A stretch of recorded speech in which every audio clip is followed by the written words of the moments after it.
तो चलिए आज हम बताएंगे क्लास 12th हिस्ट्री का वीवीआई सब्जेक्टिव क्वेश्चन आंसर जो बिहार बोर्ड में बार बार क्वेश्चन पूछे जाते हैं। तो चलिए आज का क्वेश्चन है कार्बन 14 विधि से आप क्या समझते हैं। कार्बन 14 विधि से आप क्या समझते हैं, इसका आंसर लिखिएगा। जैसा कि हम जानते हैं कि तिथि निर्धारण की वैज्ञानिक विधि को कार्बन 14 विधि कहा जाता है। तिथि निर्धारण की वैज्ञानिक विधि को, जिससे तिथि निर्धारण किया जाता है, उसके वैज्ञानिक विधि को कार्बन 14 विधि कहा जाता है। इस विधि के अनुसार किसी भी जीवित वस्तु में कार्बन 12 एवं कार्बन 14 समान मात्रा में पाया जाता है। इस विधि के अनुसार किसी भी जीवित वस्तु में, जो जिंदा वस्तु रहता है, उसमें कार्बन 12 एवं कार्बन 14 दोनों समान मात्रा में पाया जाता है। लेकिन मृत्यु अथवा विनाश की अवस्था में कार्बन 12 तो स्थिर रहता है, मृत्यु की अवस्था में कार्बन 12 स्थिर रहता है, समान मात्रा में रहता है। लेकिन कार्बन 14 की नियंत्रण 6 होने लगता है।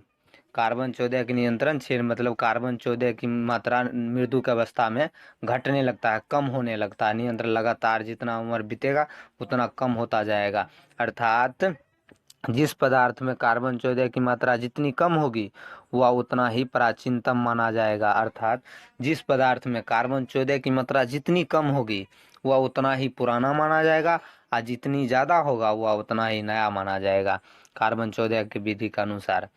चलिए अब इसका इम्पोर्टेंट पॉइंट्स देख लेते हैं, इससे ऑब्जेक्टिव क्वेश्चन क्या बन सकता है। उसके बाद चलिए अगला देख लेते हैं। इनसे अगर ऑब्जेक्टिव बनेगा तो कहाँ से बनेगा, ऑब्जेक्टिव बनेगा तो कहाँ से बनेगा। तो पहले पूछेगा इसका खोज किसने किया, कार्बन 14 विधि का खोज किसने किया और वो कहाँ के था और कब किया, यही सब पूछेगा ऑब्जेक्टिव में। तो बता दीजिएगा, पहले इसका खोज किया BF लीबी। कार्बन 14 विधि का खोज जो किया था BF लीबी द्वारा किया गया था। अमेरिका के कहाँ था, तो अमेरिका का था। वो क्या था, तो प्रख्यात रसायन शास्त्री था। कब किया खोज, तो 1946 में खोज किया। इस विधि कार्बन 14 विधि अनुसार से हड़प्पा सभ्यता जो काल निर्धारण किया गया है वह है 2500 से 1750 ईस्वी पूर्व माना जाता है। पदार्थों में कार्बन 14 की क्षय की प्रक्रिया को रेडियोधर्मिता कहा जाता है। जो इसमें घटने की प्रक्रिया होता है, कार्बन जो पदार्थ में जो कार्बन 14 की मात्रा जो घटती है उसकी प्रक्रिया को, उसके काम को रेडियोधर्मिता कहा जाता है। तो चलिए आज के लिए इतना ही।